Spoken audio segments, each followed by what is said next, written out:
आप देख सकते हैं क्वेश्चन का परसेंटेज का सवाल है। इस टाइप क्वेश्चन आपका आरआरबी, एनटीपीसी और ग्रुप डी एग्जाम बहुत ज़्यादा क्वेश्चन पूछे गए हैं।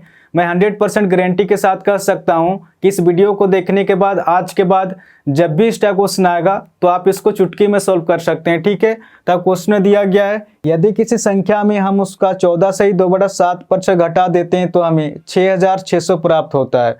तो वह संख्या ज्ञात करें, क्वेश्चन कह रहा। तो जैसे से क्वेश्चन में दिया उस हिसाब से लिखते जाएंगे। जब भी सिंगल परसेंटेज आएगा तो सबसे पहले प्रतिशत को उतारेंगे। प्रतिशत में आपको कितना दिया गया है, 14 से 2/7%। सबसे पहले इसको सॉल्व करेंगे कि 14 से 2/7% फ्रैक्शन में कितना होता है। ये कितना हो जाएगा आपका 14 सत्ते 98 और 2 आपका 100/7 निकल के आ रहा। और जब भी प्रतिशत को हटाएंगे 100 से भाग देंगे क्योंकि ये बट्टा के नीचे में आ जाएगा। अब इसको सॉल्व करेंगे, 2 0 से 2 0 कट जा रहा है, यानी कि 1/7 निकल के आ रहा। तो जब भी 14 से 2/7% को फ्रैक्शन में सॉल्व करेंगे 1/7 निकल के आएगा। और फ्रैक्शन में जो होता है नीचे वाला संख्या हमेशा ओरिजिनल संख्या होता है। इसके ऊपर चेंजेस होता है, इसके ऊपर बढ़ता भी है, इसके ऊपर घटता भी है।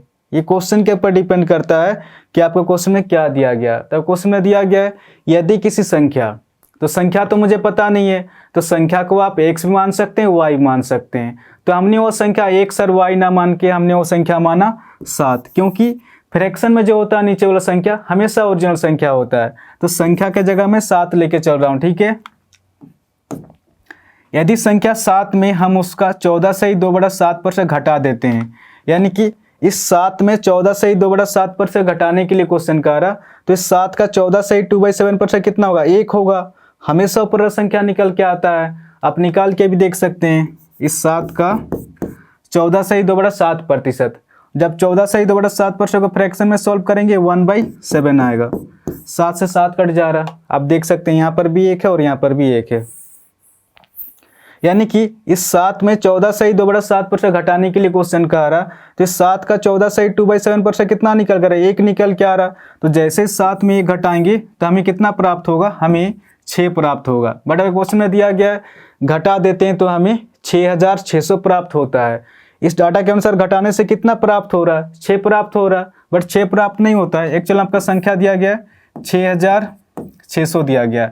इस 6 से 6600 कितना हो जाता है, ये अपने आप से 6 का 6 2 0, यानी कि 1100 गुना ज़्यादा है।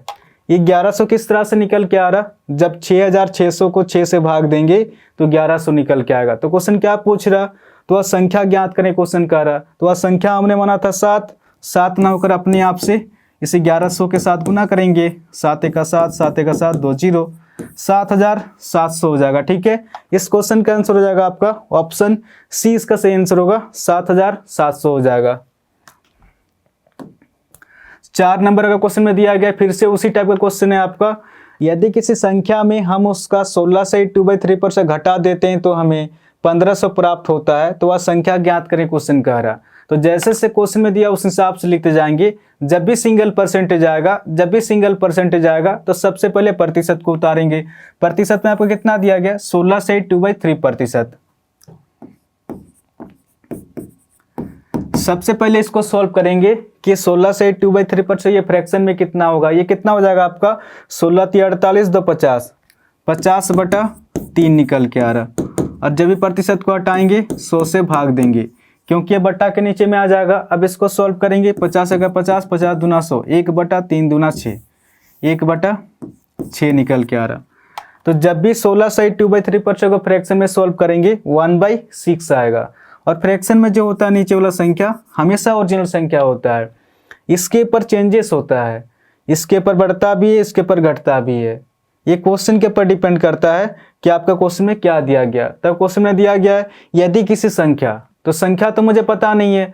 संख्या को आप कुछ भी मान सकते हैं अपने हिसाब से, आप x भी मान सकते हैं, y मान सकते हैं। तो हमने वो संख्या x और y ना मान के हमने वो संख्या माना 6, क्योंकि फ्रैक्शन में जो होता है नीचे वाला संख्या हमेशा ओरिजिनल संख्या होता है। तो संख्या के जगह मैं 6 मान के चल रहा हूँ। ठीक है, यदि संख्या 6 में हम उसका 16 से 2/3% घटा देते हैं, यानी कि इस 6 में 16 से 2/3% घटाने के लिए क्वेश्चन कह रहा, तो इस 6 का 16 से 2/3% कितना होगा, 1 होगा। हमेशा ऊपर वाला संख्या निकल के आता है। आप निकाल के भी देख सकते हैं। इस 6 का 16 से 2/3%। जब 16 से 2/3% को फ्रैक्शन में सॉल्व करेंगे 1/6 आएगा। 6 से 6 कट जा रहा।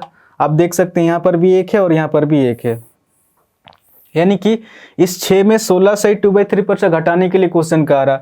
तो इस 6 का 16 से 2/3% कितना होगा? 1 होगा। तो जैसे 6 में 1 घटाएंगे तो हमें कितना प्राप्त होगा? हमें 5 प्राप्त हो रहा। बट अगर क्वेश्चन में दिया गया घटा देते हैं तो हमें 1500 प्राप्त होता है। इस डाटा के अनुसार घटाने से कितना प्राप्त हो रहा? 5 प्राप्त हो रहा। बट 5 प्राप्त नहीं होता है। एक्चुअली आपका संख्या दिया गया है 1500 दिया गया, ठीक है। इस 5 से 1500 कितना होने ज़्यादा है? ये अपने आप से 5 दिया 15 2 0 300 होने ज़्यादा है। ये 300 किस तरह से निकल के आ रहा? जब 1500 को 5 से भाग देंगे तो 300 निकल के आएगा। तो क्वेश्चन क्या पूछ रहा? तो वह संख्या ज्ञात करें क्वेश्चन कर रहा। तो वह संख्या हमने माना था 6। 6 न होकर अपने आप से इसी 300 के साथ गुना करेंगे, कितना हो जाएगा? 6 तिया 1800। इस क्वेश्चन का आंसर हो जाएगा आपका 1800 हो जाएगा, ठीक है। ऑप्शन बी इसका सही आंसर है। क्वेश्चन क्या पूछ रहा था? तो वह संख्या ज्ञात करें, तो वह संख्या हो जाएगा आपका 1800 हो जाएगा, ठीक है। आशा करता हूं आज के बाद जब भी इस टाइप क्वेश्चन आएगा तो आप इसको इजीली सोल्व कर सकते हैं। कुछ नहीं करना, जब भी जोड़ने के लिए क्वेश्चन कहेगा तो नीचे वाला संख्या से ऊपर वाला संख्या जुड़ जाता है। जब भी घटाने के लिए क्वेश्चन कहेगा तो नीचे वाला संख्या से ऊपर वाला संख्या घटाना पड़ता है, ठीक है। इस क्वेश्चन में क्या दिया? घटाने के लिए क्वेश्चन कह रहा तो नीचे वाला संख्या से ऊपर वाला संख्या घटा देंगे तो हमें कितना प्राप्त होगा? 5 प्राप्त होगा, ठीक है। तो इसी फॉर्मेट का यूज करना, डायरेक्ट आंसर निकल के आता है। तो आशा करता हूं आज के बाद जब भी इस टाइप क्वेश्चन आएगा तो आप इसको इजीली सॉल्व कर सकते हैं। इस चैनल को आप लोग सब्सक्राइब कर सकते हैं। कुछ ना कुछ तो नया सीखने को जरूर मिलेगा। और कमेंट करके भी जरूर बताएं कि ये वीडियो आपको कैसा लगा, ठीक है। तो आज के लिए इतनी ही, फिर नेक्स्ट वीडियो मिलेंगे। धन्यवाद।